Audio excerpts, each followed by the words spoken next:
Christmas has gone crazy. Sure.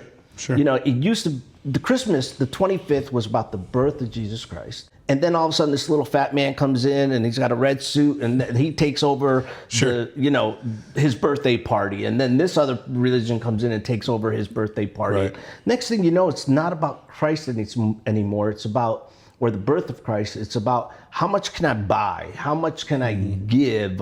How can I outdo something? What happened? What is Christmas? Yeah, it's funny because I think there's two extremes.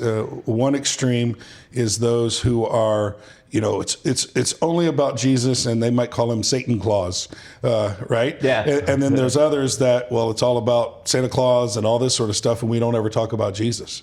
I think there's room for both, and the reason being is Santa Claus is a representative of an actual person, Saint Nick. If you look up Saint Nick. He was a guy that loved and served. He wasn't perfect. He was just like all the rest of us. Most people don't realize, but if I understand the research correctly, we used to talk about Saint Nick, but we didn't have a picture in our head. From what I've researched, the picture that you now have in your head of this fat guy in a red suit with a big white beard was created by Coca-Cola as part of their advertising. Okay, so we have this scenario where this came in, and now we all have that ingrained in our head. But like in our house, no, we didn't have Santa Claus from the standpoint of Santa Claus is going to bring gifts and all this sort of stuff.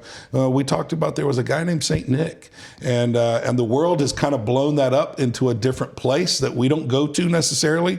But I think you can say Santa Claus is a great thing when you represent who Saint Nick was and what he meant in serving. But I think you can incorporate and say, well, this celebration is because there was a man, you know, but let me tell you about the man and who this story is really all about.